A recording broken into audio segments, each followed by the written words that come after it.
Hello and welcome to the Elevator Pitch, hosted by yours truly, Sam Borders. And Trace Maloney, the show where we create two movies and pitch them head to head against each other. Just real quick, for those of you who don't know, an elevator pitch is a short description or plot of a movie so it can be pitched to an executive in a clear and concise way. Now, what we do here at this well-established podcast is we take two wheels with one with movie genres, a list of movie genres, and one with 100 actors and actresses, and we spin them both twice to create a movie. We make the movie, we figure out what it is about, and then we do it all again, and then at the end, that's when we pitch them against each other. And then again, real quick before we hop into it, if you like the show, go ahead and do us a big favor. Leave us a rating and leave us a review on whatever podcast site you listen to us on, if you can. If not, if you can't leave us a rating or review, just show it to some friends. That would be even better. No matter what you think, we'd love to hear from you. Just so we know what we can do better, or if we're doing great to begin with. But now that we got all that crap out of the way. Yeah, all that garbage. All that stupid, stinky garbage. Let's actually get into what we... Now we can do it. Nah, don't say it like that. Now we can do it. We can do it. Stop. Let's get down so let's go ahead and start. So our first movie. Mm-hmm. It's first genre. The genre. Come on. Well, no, I was saying our first movie has a together. Genre. Yes. And that genre is a thriller. Oh, okay. Okay, so that's the first one. How thrilling. Thank you. Its second genre. Let's see. Is a mystery. Now that just kind of seems to be playing into itself. A mystery thriller. A thrilling mystery. So for this thrilling mystery, we need... Truly thrilling mystery, we need stars. Big name people. Big stars. So our first star... Big stars like... Colin Farrell. Like Colin Farrell. Okay. He's still around. He still does stuff occasionally. Still around, yeah. He is definitely still around. His co-star is... Barbra Streisand. Okie dokie then. What a pair. I don't even know what to say about that. Okay, well, let's get into it. Okay, so we need a mystery. A thrilling mystery. Okay, hold on. What kind of mystery? Well, nowadays when a movie says thriller, the first thing you know is going to be in that movie is a scene where the main guy, and it's always a guy, looks into a bathroom mirror, screams, and then punches it or shakes it or breaks it in some way. Okay. That's in every thriller nowadays. So that's in our movie too. So that's going to be in our movie. There's going to be a scene where Colin Farrell... I'm glad this is the point we're starting from. Well, I just wanted to make sure that we knew that had to be in the movie somewhere. Maybe multiple times. But it's... Maybe he punches mirrors. I don't know. Well, now he does it for a reason. So then he actually will do it 3 times. We'll see. We'll come back to that really good idea. Also, when it says thriller, you just know that there's going to be murder involved. Nothing can be thrilling without some sort of murder happening anymore. Because audiences are so desensitized to everything else. If it was a thriller from the 50s, it would be something relatively mundane. But now thrillers have to include at least 30 murders. Maybe it should be thrilling in the sense of when you accidentally call someone and it's a very thrilling experience when you try to hang up before they notice or answer because you didn't mean to. Or it's thrilling that when then if they answer you go hello, and then they're like, hi, did you need something? And you're like, no, I don't actually want to talk to you right now. I've never wanted to speak to you in my life. So is it about a phone call? That's probably the best thing you could pull out of that tangent.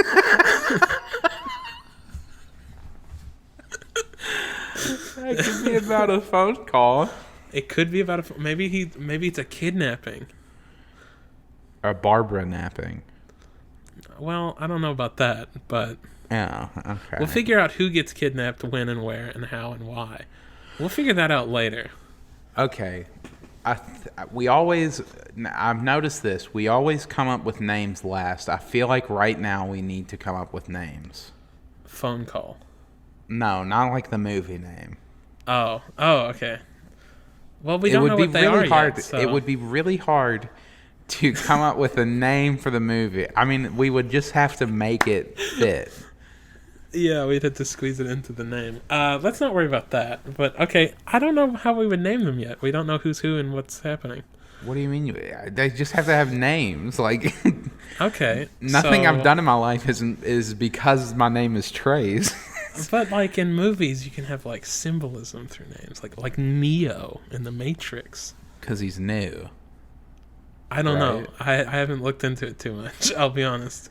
Yeah, or Trinity. There's something there. Because there's Morpheus, 3 of them. Dreams. Because he's morphed. No. I'm pretty sure it's something to do with dreams and Greek mythology. Anyway, that's the second tangent. We need to get to making this movie. Okay, so what is the movie about? What is the mystery? Yeah, what happened? So thriller and mystery, they line up pretty well. So this should be, it should be easy. But here's the thing. I feel like when it should be easy is when we have the most trouble.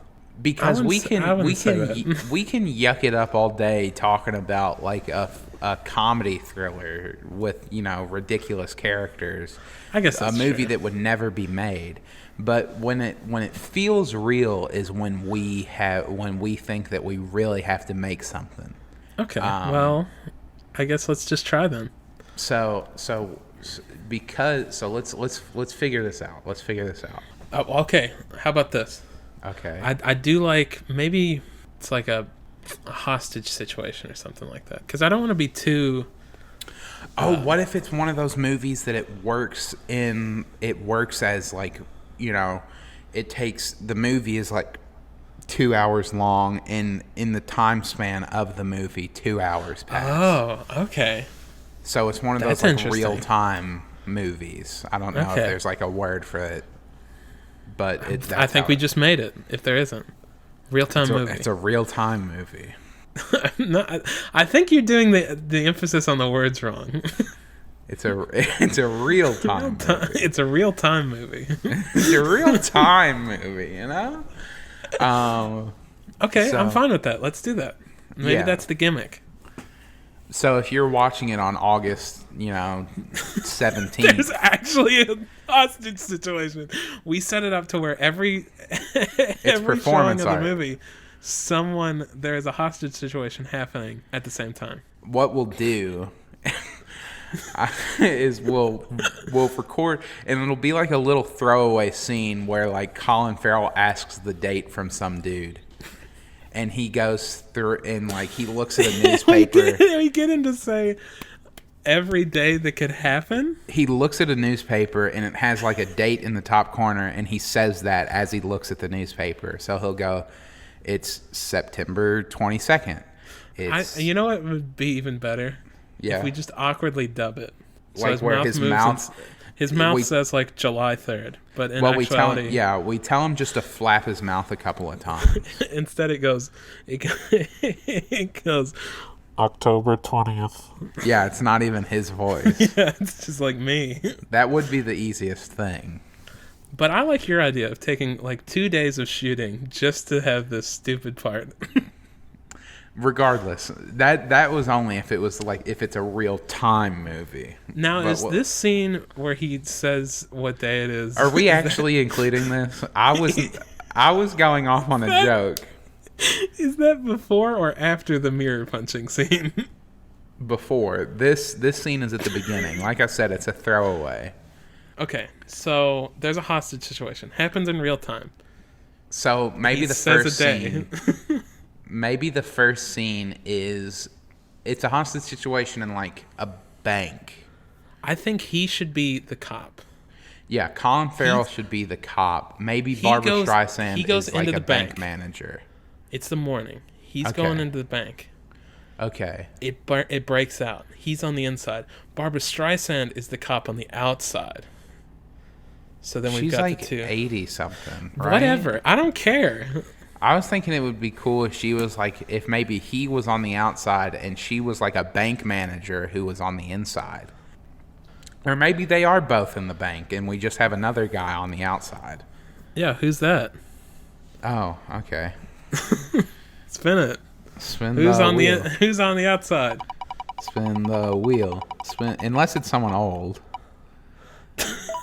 No, we have to do whoever. Christoph Waltz. I like this. Okay, Christoph Waltz is on the outside. I love Christoph Waltz. I just love how, like, we're probably in some American city and we've got an Irish cop and an Austrian cop.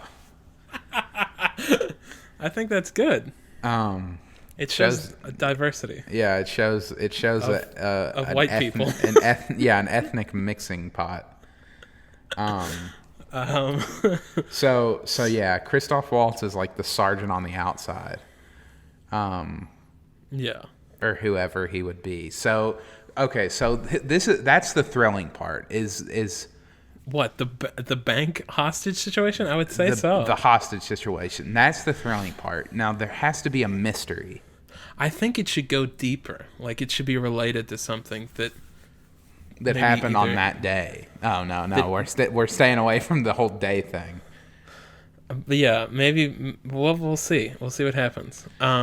Maybe like they're working on another case with like a crime syndicate or whatever.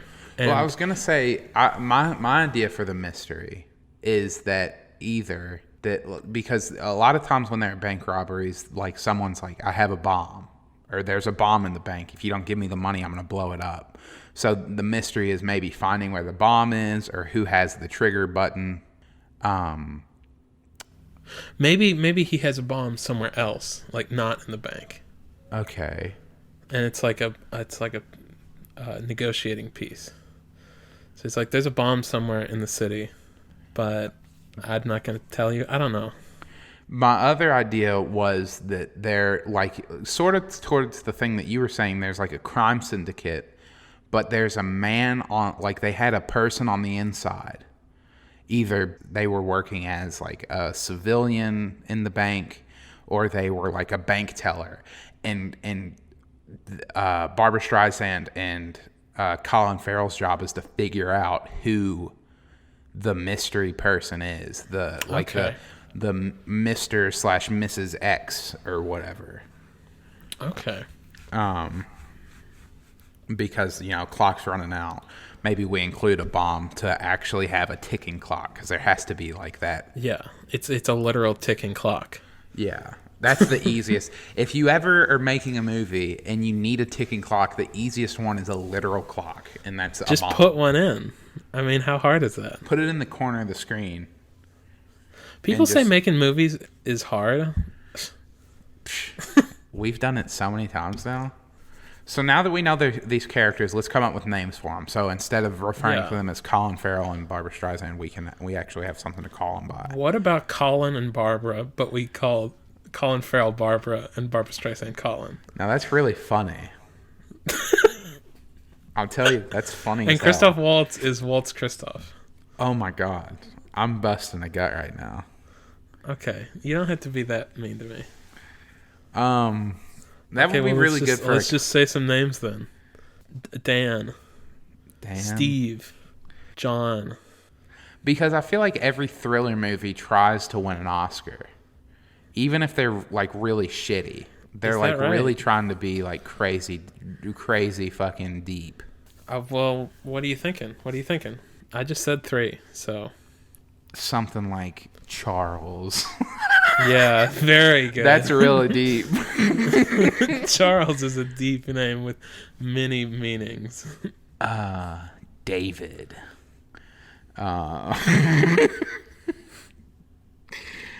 Lewis. Oh, I'm busting a gut over here. Who am I? I don't know. Should it just be like a regular dude name? What are we gonna name him? Franklin. Franklin is perfect. Frank. I like Franklin better, but whatever. Yeah, so his name is Franklin. And Barbra Streisand's character is Suzu. Zuzu. Susan, that works. I mean, that feels very bank managery. What about Mary? Again, I feel like just like thinking of bank managers, especially when they're older women, something like Susan or Mary works. Let's do Susan. Okay, so Susan. I think we might have named another character Susan, but who cares? Yeah, who the fuck cares? Who even remembers? This is our show. This is our show. We can do whatever we want. If we just wanted to do fucking the same movie each episode, we could. Okay, so Susan and Franklin. And Benjamin. No, not Benji. Benji. See, Benji I think Frank or Franklin works better for Christoph Waltz because he's like the hardened detective or the hardened. I think Benji would work better for Colin Farrell's character. I think Benji's great. Let's go with Benji. I think sounds like a dog. Mark works really good for Colin Farrell's character. Okay, we'll go with your idea. Okay. I like Franklin, and I think that should be Christoph Waltz's character's name. Yeah, let's do all this stuff. Okay. Let's get to the actual movie now. Let's get into it. Okay. Guy comes in. Fella comes in. It needs to start like right off because we only have so much time. Mark comes into the bank. I think he just walked in the bank because he needed to cash a check or something. Oh, so it's just his off day. He doesn't walk in police garb. He's like walking in like a button-up shirt or something. Yeah, he doesn't even have his gun. Okay, so that because he would just be able to kind of like shoot his way out of it if he were.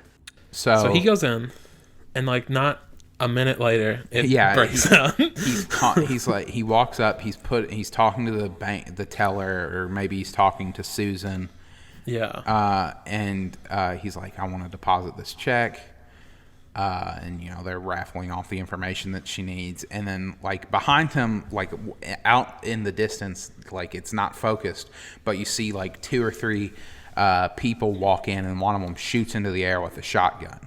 Yeah, maybe it's like so the camera's focused on them two, maybe in profile, and you see the door behind, kind of like past them. Yeah. And it's out of focus, and they come in. Is that kind of what you're imagining? Yeah, and then after that... everybody get down. Everyone get down. Get down tonight, and they start dancing. They all start boogieing. So yeah, that happens. So there's the thriller, and then this is the thriller, is that they're stuck in this bank during this whole thing. And then I think we should cut away from that to... What was his name? Frank. In his car. In his patrol car. Yeah. Gets a call. Well, maybe we should have him somehow contact them. What do you mean? Like contact? No, I'm saying maybe Mark from the inside should contact somehow. So there's not like an alarm pressed. There's just like... Yeah. The dispatcher doesn't say like robbery in progress after Susan hits a button under the counter. Mark... Maybe he calls him on his cell phone. But I feel like if a bank robber saw someone calling someone on the cell phone, they would shoot them or like hit them or something. Well, he like dove behind a counter or something. I don't know. Okay, so maybe I'm just throwing out ideas. Okay, here. Maybe it's like a Die Hard situation where Mark is able to evade capture by this group. And he's in the ducts. Or the better movie is he, like Paul Blart, evades capture from the mall robbers. And he does like a comically bad role. Yeah. He has managed to thrown his cloak of invisibility on. Yeah, he has. That's another thing. He's also magical. Yeah, we forgot to mention that he's a wizard. Magical. And this is like one of the... So it's a big city. It's got to be a big city because it's got to be one of those really big banks that there's actually like room for him to... Because if it were like a small like Fifth Third bank where it's only one room... It's like 4 rooms at most. Yeah. Then that wouldn't really make sense. But it's like one of the ones that has like the big grand like, you know, metal separation between and stuff like that. So Yeah. he dives away, and while he's behind the counter, you know, he manages to maybe someone tries to be a hero, and one of the bank robbers like beats the fucking shit out of him. So if it's a bigger building, it would have to be like some sort of organization put this together. Because like 2 guys who decided to rob a bank couldn't rob like that big of a bank. Yeah. So that's where the mystery comes in. Is the whole time he's trying to figure out like who else, because he figures out eventually that these guys robbing the bank is a distraction. Okay, I think that's great. I think we should go with that. And there's something else happening. While everyone else is distracted, there's like this crime syndicate who's working with a man on the inside, or a person on the inside, to clear the vault while people are, they think that there's a hostage situation. Interesting. So he manages to duck away. We've said that probably 1,000 times by now. Yeah, he gets away. He manages to get away. There's 3 more. So yeah, he'll call him and he'll be like whispering like, "Come to the Grand Station Bank," or whatever the fuck it would be called. There's a bank robbery, whatever he says. Yeah, boom, bank robbery. He calls it in. He calls it in. Bank robbery in progress. Or maybe he's like, as he's like walking around offices to try to get like a drop on someone, he notices a note or an open door and hears someone speaking. Yeah, I think he eavesdrops on him. I think that's the more, like, I just like the idea of a note. Like, it's like a letter. It's a note. It's like a little, no, it's a little post-it note that says, "We rob bank, hurry at 4."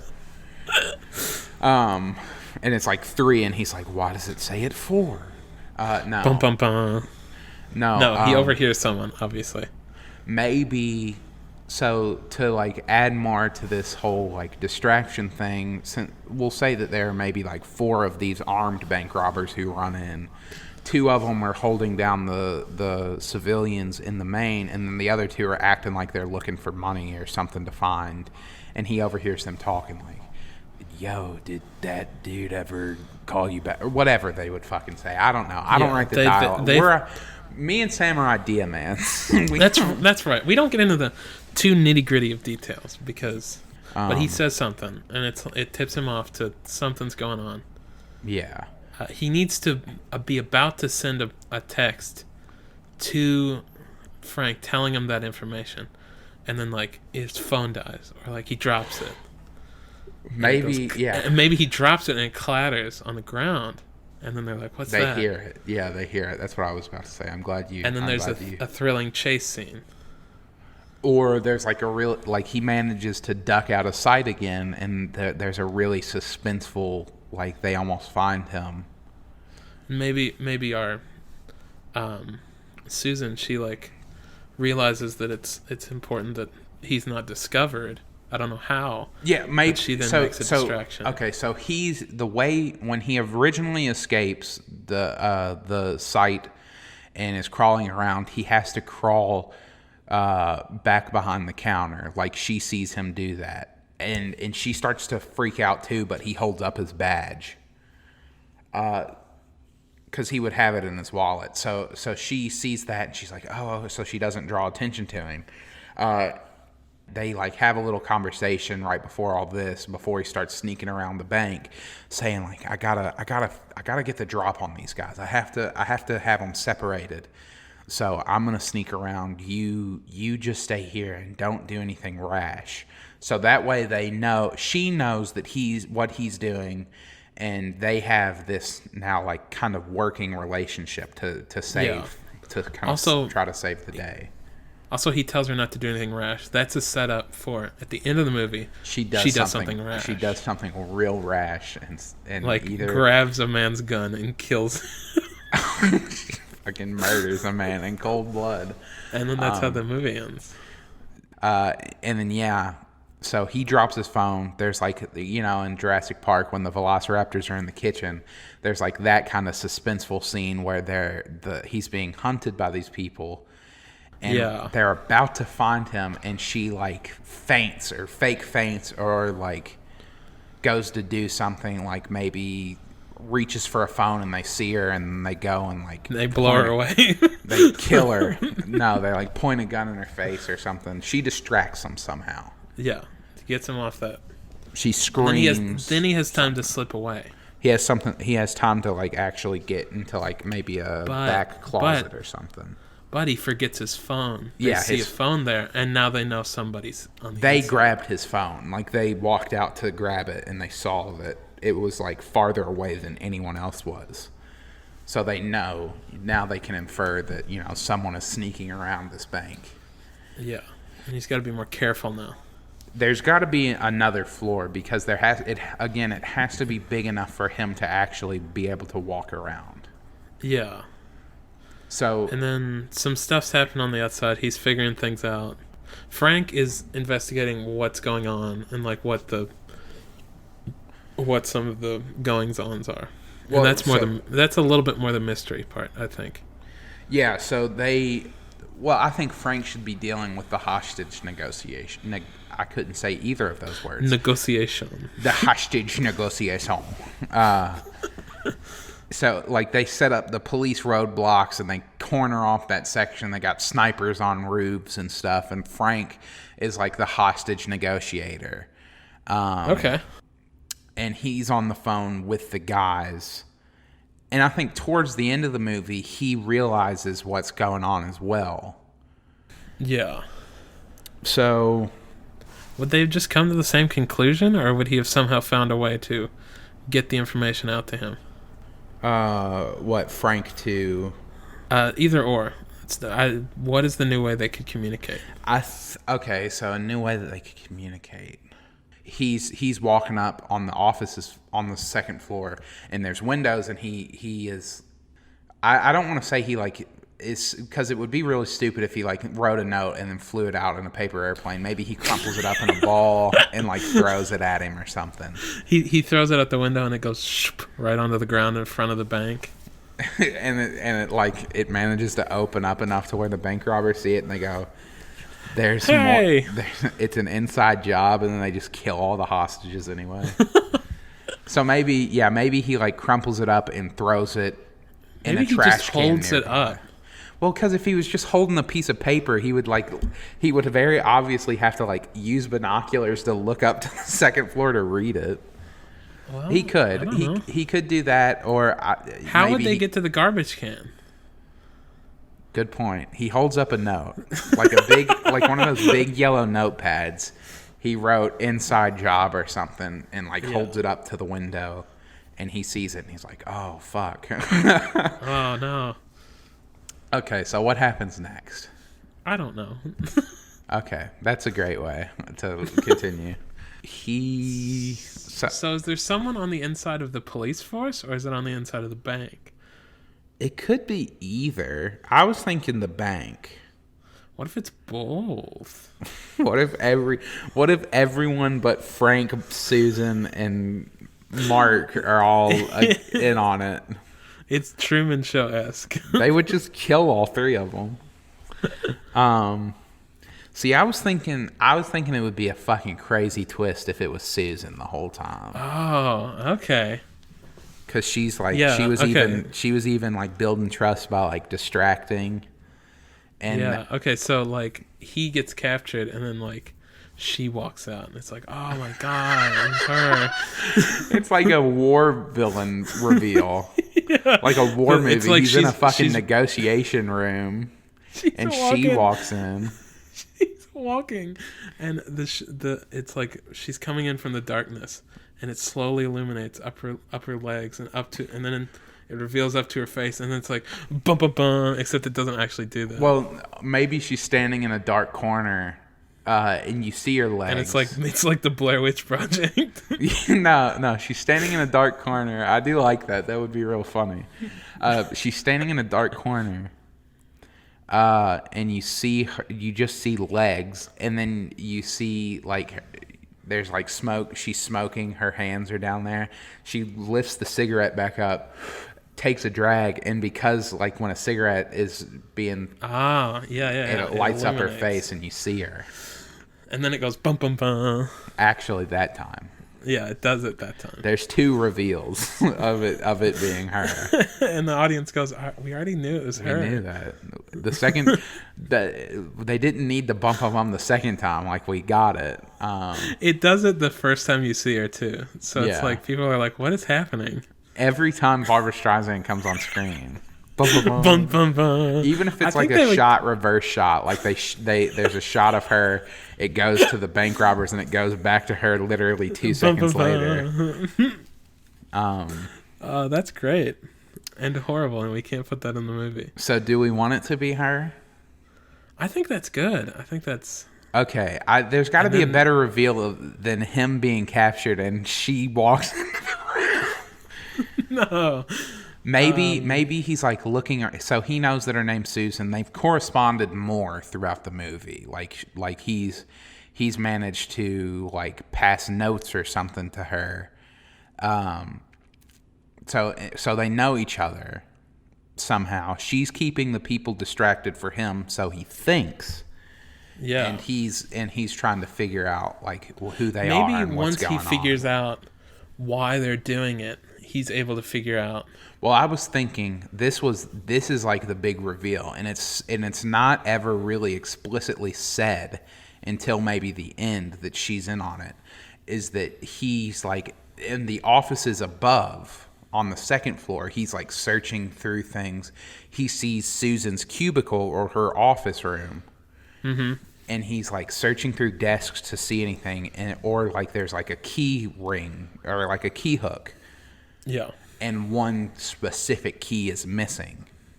And it's like whatever key it would be. And he's like, wait, why is that key missing? Like, she would only have access to that key. And then boom. And it clicks for him. And then the snipers take their shots. And kill over. Kill everyone. And then that's it. All of that build up just for like the most anticlimactic. So yeah, like a specific key is missing, or like a set of keys is missing, and she would be the only person who had access to it. So it had to be her who gave it away. Oh no! Not her. And then he goes back downstairs, like he sneaks back downstairs, and he sees 2 of them dragging her to the vault. And they're making it seem like she's going to open the vault for him and give him the money, but he knows that she's just stealing money. Yeah. Maybe this is like because this would be towards the end of the movie. Maybe there's another note where he holds it up to the window. It says Susan is the person, and they're like, and then he holds up a note and it says, "Who the hell is that?" He would just like hold up a note that said the bank manager. Yeah. So they and then he holds now. up a note and it says, Susan. And he's Susan. like, I really don't. Oh, Susan, and then there's like a really long note where he's like, "Oh, I come to this bank every Sunday, and Susan is always so kind and courteous to me."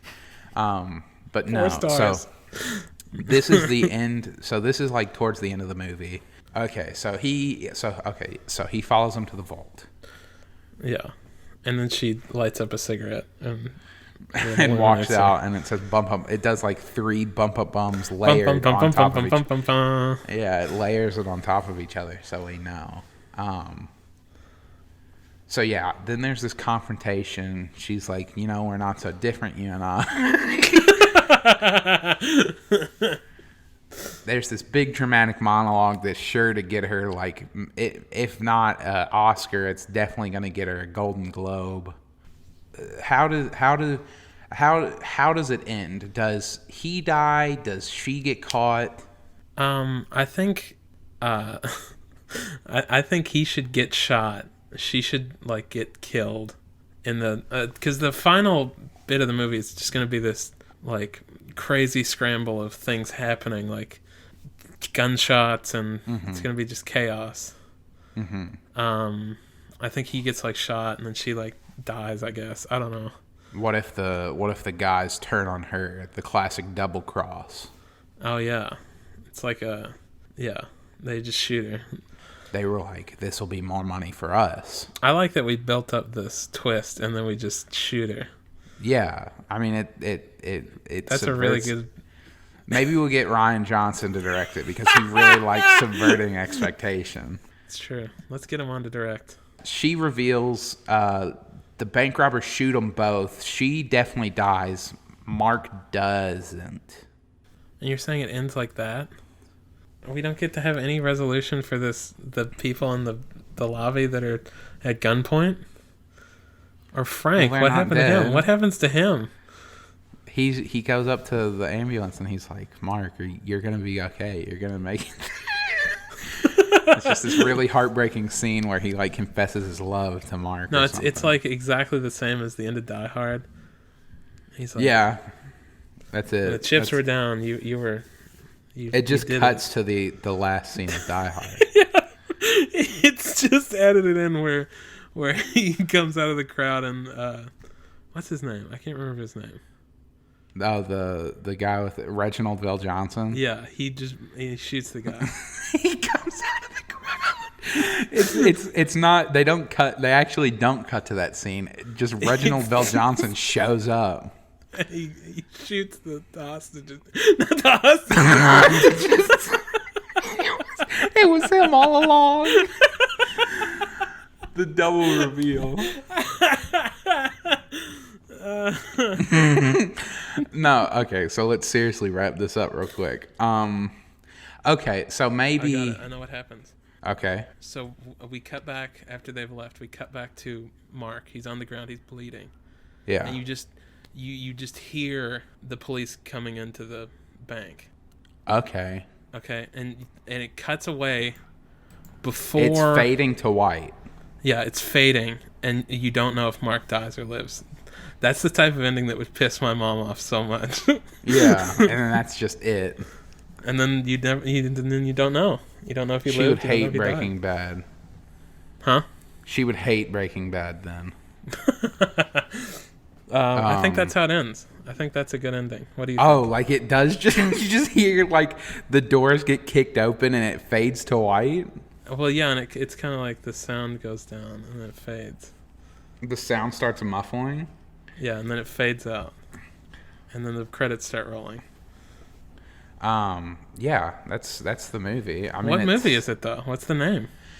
Oh God, like it's got to be something artistic. All thrillers have like either like a one word name, or it's like something like weirdly artistic where it's like I'm trying to think of something like something a little longer, like a 3 billboards outside of Ebbing, Missouri type deal.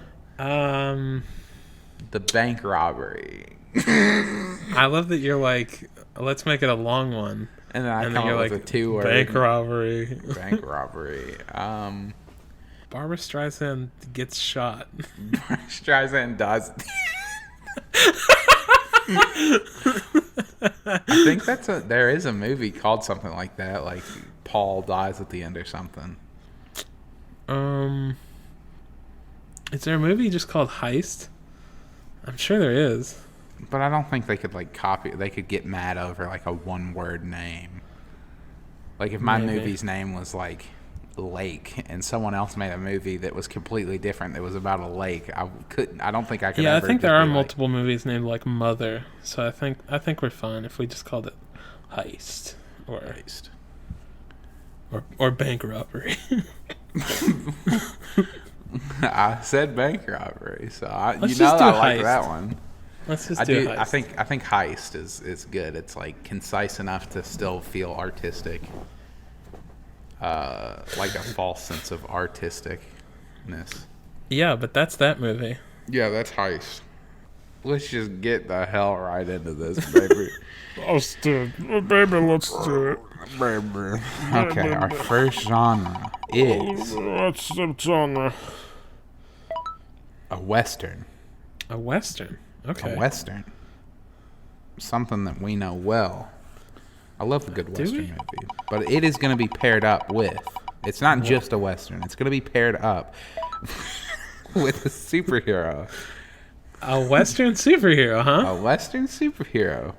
I mean, this seems... Maybe Wyatt Earp fell into a vat of snake oil.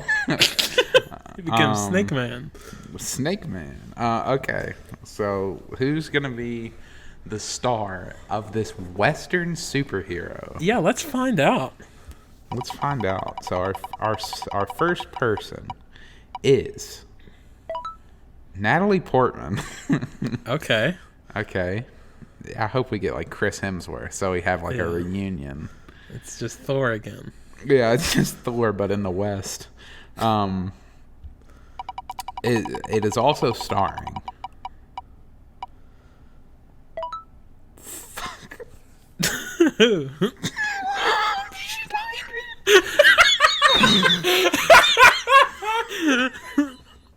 I've forgotten him so many times, and this is the second Western. It's not gonna be Rob Schneider. I didn't do that. Can't be. We can't do Rob Schneider. It can't be Rob Schneider. I can't. We have to go back. I can't physically edit Rob Schneider into another poster. I can't type his name anymore. Not this close together. I can't. We hit him 3 times. He's not in this movie. I'm saying it. He's not in this movie. We're getting another star for Natalie Portman. Okay, new star. Who's in our movie? Jamie Lee Curtis. Now I like this. Jamie Lee Curtis. Okay. We haven't done anything with her. Okay. I'm a real big fan of this. Yeah. I love Jamie Lee Curtis. She's great. Natalie Portman and Jamie Lee Curtis. Jamie Lee Curtis. So now when I think of a Western movie, of course it's always going to be, 1800s Wild West type deal. Yeah. But how do we bring a superhero into this? We just have someone get superpowers. Okay. So, first of all, which one is going to be superpowered? Is it going to be Natalie Portman or is it going to be Jamie Lee Curtis? What if both of them are and one of them's a sidekick to the other? Hey, listen to this. I was about to say that. Yeah. I was about to say, what if they both do? All right, well, here's the second question. Who's sidekick? I think like naturally, just because like, you think of like how things just work and you always think of the person who's younger as is going to be the person who follows, Okay. So Jamie Lee Curtis is our main superhero. Plus, Jamie Lee Curtis just has this aura about her, like this boss bitch, like, and not bitch in like a negative way, like just like this boss ass, like. She's a powerful woman. She's crazy. I love her, dude. She's great. Yeah. So I just feel like she would really she has a real take charge attitude. I think we're pretty lucky to get a superhero movie with a Western. Because I feel like that's going to mesh pretty easily. It's already, like, you think of, like, High Noon. If he had superpowers, that's our movie. Yeah, yeah. The plot is already ready to go. It's the bad outlaw and the lawman. Or woman in this case. And that's the thing, is that, people talk about Westerns used to be so popular. And like... they were the thing to go see. There were multiple Westerns every year. Mm-hmm. And now there's a new Western. The death of the Western movies came, and what took their place was superhero movies. Because it's the same deal. Like you said, they fit well together, but they've never really been done. And if they have, we're breaking new ground. Well, if it has been done, it's been like once or twice. Like I think of like the John Carter movie from Disney. But he wasn't really a superhero. He was just like a guy. There a really weird movie. I don't even think that has a genre. Yeah, or if it does, it has I never like 30. saw it. I just remember him being from the West, and there was like a trailer where he jumped really high or something. Well, he's from the West, and he teleports to another planet Dimension? So it's like sci-fi. So It's a sci-fi. If we ever got sci-fi western, that would be. Then we would just make John Carter. We would say it's John Carter, and then but good. It'd be over. What do we want her to be? Do we want her to be the sheriff? I think it would be really cool if Jamie Lee Curtis had like this kind of like her character had like this kind of like tall tale thing to her. Like she was like this seemingly mythical figure. Okay. And she's like this wanderer who goes from town to town because no one will accept her, because she's like in their world she would be, not only is she a powerful woman, but she's also like a freak. An outcast. Get that? Yeah, she's an outcast, like a freak. I'm doing air quotes. So we get that theme from the X-Men. We pull it in. Yeah. She doesn't belong anywhere. She's the wanderer. Are we more from the perspective of Natalie Portman's character? Yes, but she's still the sidekick, I think.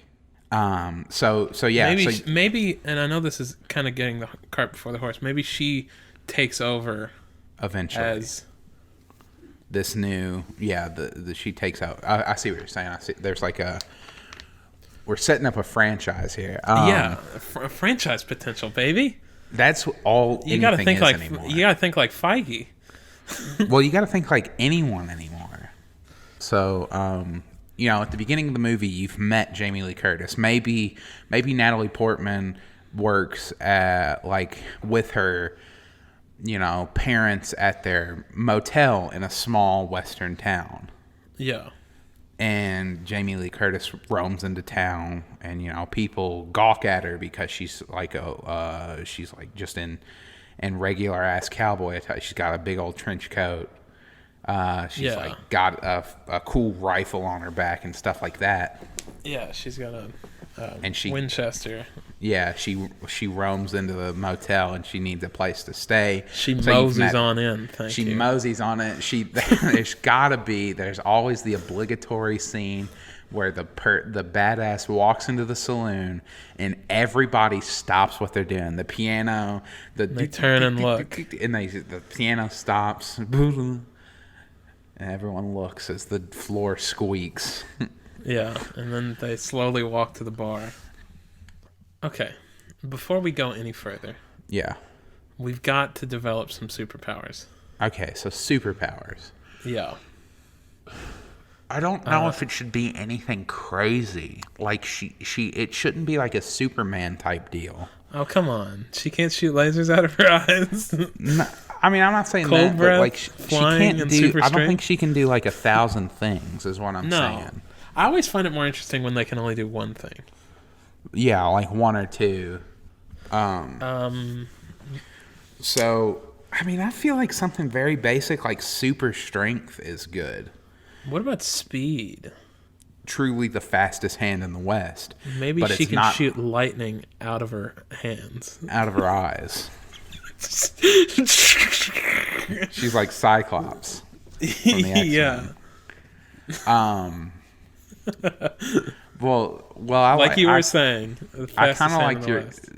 So if we do super speed, that's her thing. Like she's known as the fastest hand is the way, but it's not because she's, she trained. It's just because whatever happened to her, she's just super fast. And then there's like this whole like in the first Frozen movie, there's like this whole Natalie Portman does this whole like I have to hide my powers type deal. And who's hiding their powers? Natalie Portman. Oh, okay. And what's her power? Or is she just a non-superpowered sidekick? No, I think she should be superpowered. I think that's more interesting. I guess she could be a Robin if you think that's more interesting. I know Batman doesn't have powers either, but Superman has a Robin who he has to carry around while he like flies around the city. He's got like a baby holder, a baby Bjorn. Yeah. We'll figure out her superpower eventually. How do we want these superpowers to be? Do we want it to be like X-Men where you're just born with it, or do you fall into a vat of speed? She falls into a vat of heroin. I fell into a vat of heroin when I was 6 years old. And now I can activate it. Well, regardless of what we decide, I really want to keep... I think it would be really cool that, like, there is a saloon scene. Mm-hmm. Maybe the saloon has the hotel as well, so, like, that's where... You know, Natalie Portman meets her. It's a double. There are rooms upstairs in the saloon that, you know, people rent. Mm-hmm. But regardless, like, someone challenges her to a duel, Mexican standoff type deal, and they go out the next day, and someone shouts draw, or it hits 12 on the clock, and Jamie, you just hear a gunshot. He only had grabbed his gun, and it's a wide angle, so you see them both on the screen. You just hear a gunshot. He had only grabbed it. She didn't move. I don't even think he had grabbed it. He either dies or gets, like, wounded. Maybe he doesn't die. She just, like, shoots him in the shoulder or something. Yeah, and he falls over, and he's like, regardless, oh my God. Regardless of what happens, if he gets killed or not, she did not move. And no one knows how this dude got shot. Like, she shot and put it back before they even saw. She's like flash fast. Yeah, that's just what I was imagining.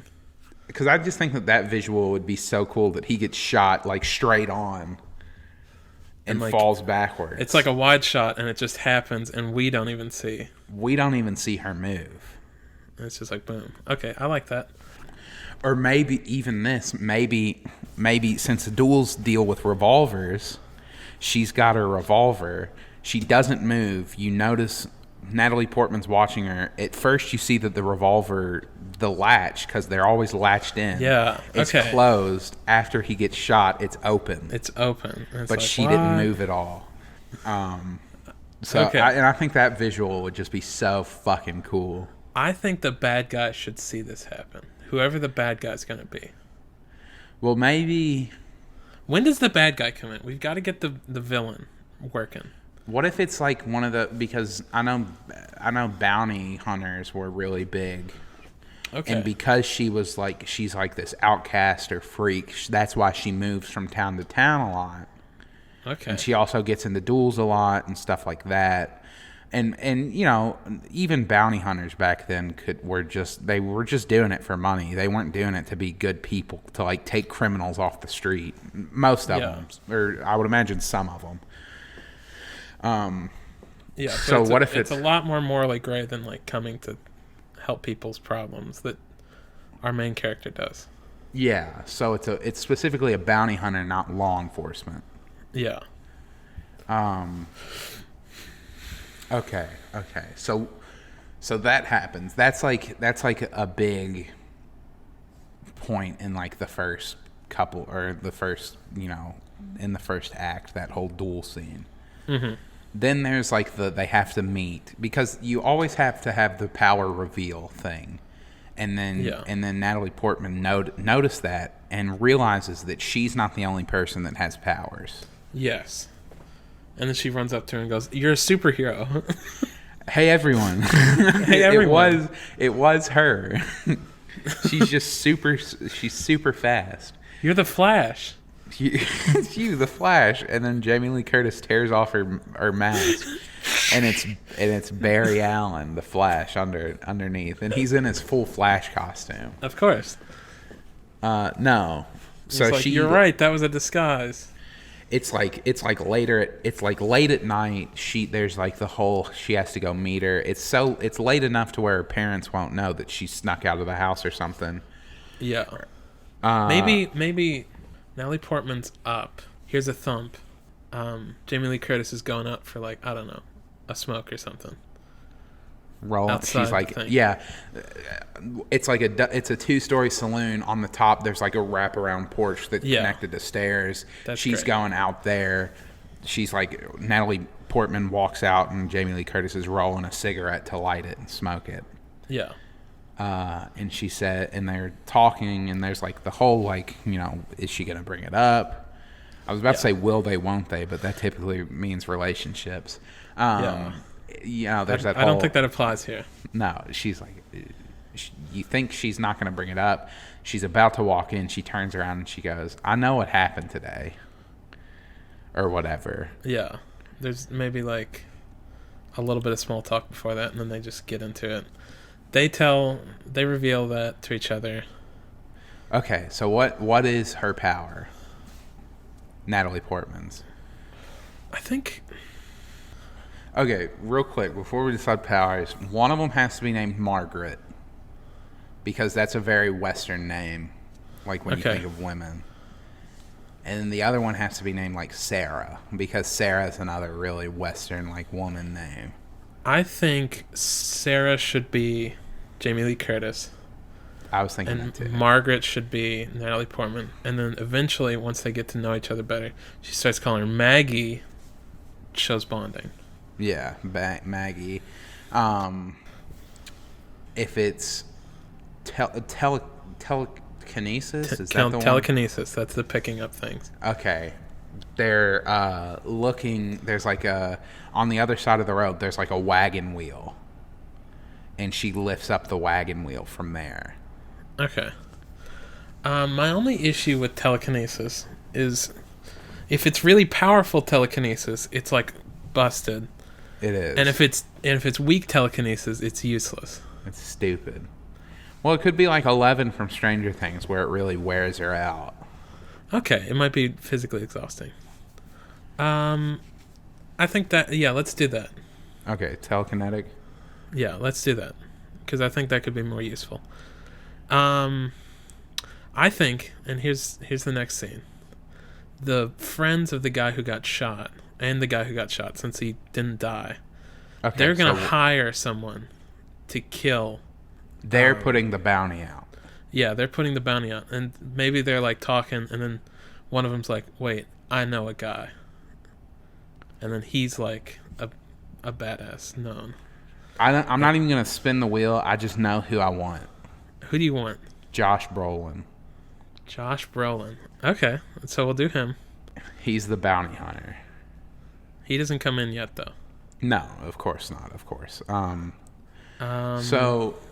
So even though Natalie Portman's like this sidekick character, I know earlier you said there's like this whole passing of the reins type deal.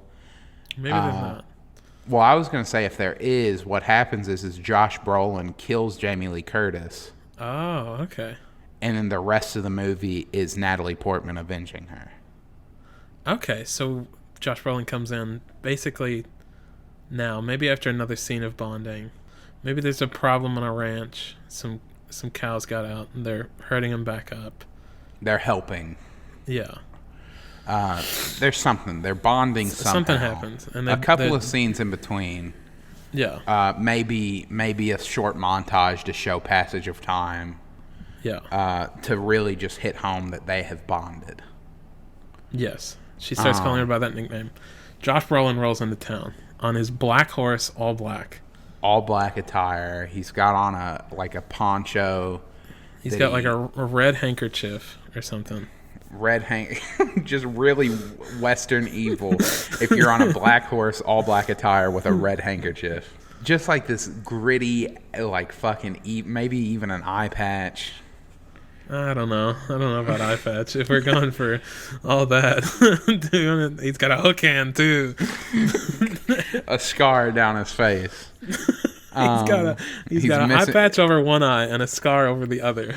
And that eye is like blind. It's like milky white. You can't see. It's just a blind. Okay, hold on. What if he is? And he's telepathic. And that's his power. And he's a blind person? That's his power? His power is crippled.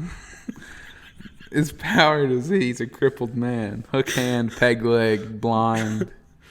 Okay. In all seriousness, though, what do you think of that? Like that he's telepathic? Yeah. I mean, I like it. I think that he should be powered. Yeah, of course. No. I mean, that's how it works. He's a supervillain. Yeah. So, but if he's blind, then he he knows what's going to happen based on. He's kind of like that guy from Rogue One. I'm one with the Force is with me. It's kind of, well, here's the honest truth thing. It's a little Daredevil. Yeah, I know Daredevil's not telepathic, but he's kind of got this sixth sense about him. Yeah. Maybe he is a little overpowered, and that's how he can get the best of Jamie Lee Curtis. Okay. Maybe not only does he have this sort of sixth sense, he's telepathic whole biz, but he is also like super strong. Okay. Just because he's got to be evil. He can't. Yeah. It can't got just extra be, stuff. Jamie Lee Curtis is the morally gray one. Natalie Portman's like the bastion of hope or whatever, and then he's like just this void of darkness type deal. Yeah, it's a sliding scale. Yeah, exactly. And maybe like the reason, because I don't think he should. I think that him and Jamie Lee Curtis should have a history. So maybe, maybe she's got a scar that she shows to. She's like, I'm not holding up too well these days. We're not so different, you and I. Oh. No, I didn't mean that. No, maybe. Maybe she like. I think just having him completely blind, like he doesn't have an eye patch or anything. He's just got like his eyes are just milky white or something. Yeah, I was gonna say, if you said missing, I was gonna be really grossed out. His eyes are missing; they're just holes in his head. Oh God! Maybe she has like either a scar over like her mouth, like her lip. So she has some sort of, because she's like this badass figure. All badasses have some sort of like scar or like. Okay, they have their confrontation. It goes bad, because he's telepathic and she has super speed, and it doesn't matter how fast you are if he knows what you're gonna do. Yeah, if he knows your next move. He finds her at the saloon. So there's this confrontation where he stands outside of the saloon. He doesn't even go in, but just because he's telepathic, he knows she's there. Yeah. And he yells while everyone's inside. He goes, "Ha!" Yeehaw! He just loudly comes, I guess. No, he yells like for her to come out. Yeah. Jamie Lee Curtis comes out to meet him, and she comes out, and she's like trying to de-escalate it. And maybe she tries to telepathically like take his gun. Telekinetically. Yeah, telekinetically take his gun, and he like just puts his hand on it. Okay. And then punches her in the face. I don't know. And then just socks her a good one. So yeah, she goes out to confront him. Let's do that. Let's just take care of this here and now. I'm tired of running. Maggie comes out to de-escalate everything. Mm-hmm. He's like, I ain't never let someone walk away from a bounty type deal. Just saying, I don't think he should say anything. I think he should speak very much. Regardless, so there's that whole thing. She's standing in the middle. They start to walk towards each other. At that moment, she does try to telepathically go for his gun. Telekinetically. I did it too. Telekinetically go for his gun. He stops it, realizes that she has powers, and then does grab her and throw her to the side. Yeah, maybe into a cart. And it's like she gets knocked out, obviously. It's like Back to the Future 3. She gets thrown into a cart of shit. And she goes, manure. I hate manure. Just why don't you make like a tree and get out of here? That's great. I love that movie. So yeah, that happens. They have their confrontation. Jamie Lee Curtis, gets shot. It's like however it's done, maybe he cheats, and that's another reason she wants revenge. She doesn't die immediately. At this point, Maggie kind of is coming to her senses and sees her laying down. I think she should come to her senses as she gets shot. So yeah, so she's on the and ground. then she goes, no. Up to the sky. Yeah. Fades to black as it starts to rain. Credits. No, so Sarah lays on the ground as she comes to their senses, as she was shot. And they don't say anything to each other, but she kind of is like shakingly looking at Maggie. And then Josh Brolin finishes her off. Just right there. Wow. That's rough. I mean, he's got to be the villain. He's got to be bad. I guess that's true. Maybe you don't like. It's not. This movie's got to be maybe at least like PG-13 or something. So in their confrontation, though, I think you should see her fire a shot, and then he's already dodging out of the way. Oh, so he does. And he just shot her. Oh, so that's it. So he doesn't cheat. He does have honor, but he's still just a bad dude. Cinematic parallel, again, another wide angle, but this time Jamie Lee Curtis is on the other side of the camera where the guy she shot earlier was standing. And like I said, they both come to Sarah's bleeding, Maggie comes to her senses. They look at each other. You see Josh Brolin walking up, out of focus. Yeah. You see his gun pull out. You cut to just Maggie's face, and you hear a gunshot. Yeah. Crows fly from a tree, and the clouds coming from the sun. The sun is setting as clouds go by. Montage for timing. You see Maggie standing at a cemetery on a hill. Her whatever. Maybe that's the headstone. This feels a little short, but what if that's set up for sequel? That's it. What do you think? Sequel. That could be. I don't know. That feels like a really shitty ending. That is rough. Fair point. It's just like that, like the Fistful of Dollars trilogy. There's 3 movies. We make a superhero Western trilogy similar to the Fistful of Dollars. Okay, so are we going to come back to this the next time we get Western super? If we ever do, I guess that's going to be the second movie, as we talk about the continuation. Okay. We won't roll. We have to remember this. Yeah.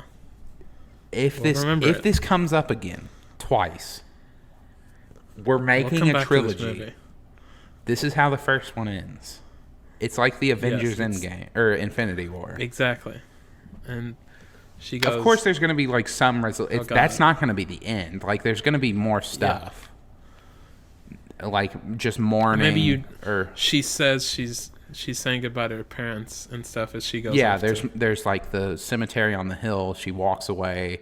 As she's like monologuing. There's like this monologue, and then towards the end of this like little montage of her like grabbing stuff, putting flowers at the grave, whatever. You see, puts Jamie Lee Curtis on Sarah's hat, and then you see that she's talking. Hops on her horse. It cuts to her talking to her parents. Saying, "I can't do this. I can't stay here. I have to find him." Puts on the hat, hops on the horse, rides off into the sunset. Since this is the end, I'd like to retcon it for. Before the fight, she needs to have intervened so that we actually get to see her like throw something with her mind. Yeah. Okay. So like that wagon wheel you said. It comes flying at him and he just like dodges it, turns, and it just goes right past him. Maybe there has to be more of a little bit of a fight before their duel. Because there has to be a proper, and then towards the end of the fight, they both seem to be evenly matched. Like she's being quick enough, but his mind, and he's punching. They're both getting shots on each other, but at a certain point, they both get to such a weakened state that she's just like, enough of this. Let's settle this like real people. And then it's the draw. And then the draw. So we'll retcon it since we're making a trilogy now, I guess. Okay, so what is this movie called? Oh my god, I forgot about this step. I'm gonna look up like Western phrases. So this is apparently I'm looking at cowboy slang, lingo, and jargon. Above snakes. If you were above snakes, you're above ground, meaning still alive. So maybe similar to the fistful of dollars. The first two, it's like a fistful of dollars, a few dollars more, and then like the third one's just a completely different title: the good, the bad, and the ugly. Are you saying we make it above snakes, in snakes, below snakes? No, I'm saying that the first two have to do so above snakes, below snakes, and then the third one's like the confrontation or something stupid. Okay, let's do that. Let's do so above snakes. Above snakes. Maybe we'll add. Maybe that's like what they call her, the snake, because she's quick. She strikes quick. Yeah. I'm doing like a snake thing with my arm. I see that. They don't see it. Well, that's why I'm explaining it. Yeah. Okay, they that's call her good. the snake. She has to have a superhero name, you know? Yeah. Maybe the snake. She's got like snake boots. Yeah, that's what it is. She's got snake skin boots. She's the snake. She strikes quick. She's got snake skin boots. Above snakes. That's what it is. Above that sounds snakes. good. I like that. All right, let's do that. Okay. Heist. It's an ordinary day for off-duty cop Mark Colin Farrell, or so he thought. After a mundane visit to the bank turns into a heist, Mark recruits bank manager Susan, Barbra Streisand, to be his eyes and ears as he unravels the larger mystery at hand. Oh, that was nice. That was nice. Thank you. I like that. Gave me chills. It didn't, but I just wanted to say that. I appreciate the thought. It's the thought that counts. You're welcome. And that's all that matters. Okay, let me do mine. Okay. Above snakes. People always talked about the snake, the mysterious wanderer with the quickest hand in the West. But Maggie, Natalie Portman, always thought it was just a legend. That was until Sarah, Jamie Lee Curtis, came to town. After a scuffle leads to a duel, Sarah gets a price on her head. Does the bell finally toll for the snake? Only God knows. Very good. And scene. Scene. But yeah, that's the that's Thank you. the two movies. We'll be in touch. We'll be in touch. You're just not what we're looking for. But yeah, that's our two movies. Yeah, which one of these is going to get made? Which one of these would I throw my money behind if I were rich and a producer? I think the more plausible one to get made is Heist. Okay. Because I think that's the safer option. It is definitely safer. A Western superhero movie could be like, people be like, what the hell are you talking about? Western superhero movie. What is your answer? God, I see your point with Heist, but if I were a producer, I would throw my money behind Above Snakes. Maybe tell them to change the title or something. Yeah, that'd probably be a good idea. I just think it sounds like there are so many just like, I feel like they would turn into iconic shots, like movie shots. Yeah, no, I agree with you. Me personally, I prefer Above Snakes. Above Snakes. I think if the more one were likely to to get be made. I'll agree with you. I think if one of them were to be made, it would be Heist. But let's see what you guys think. This has been the elevator pitch, you know. Like we said, we're going to leave it up to you at home. And go check out the posters. We both always love making the posters and just seeing people's general reaction to that or the episode at all. And I post the posters on our social media. You can find us on Twitter and Instagram at TEP_pod. And of course, if you got any friends that you think would be interested in the show, tell them about it. You know, spread the word. That's the best way to, get it out there. And we would love to have it out there. We'll see you next time. Goodbye. Goodbye.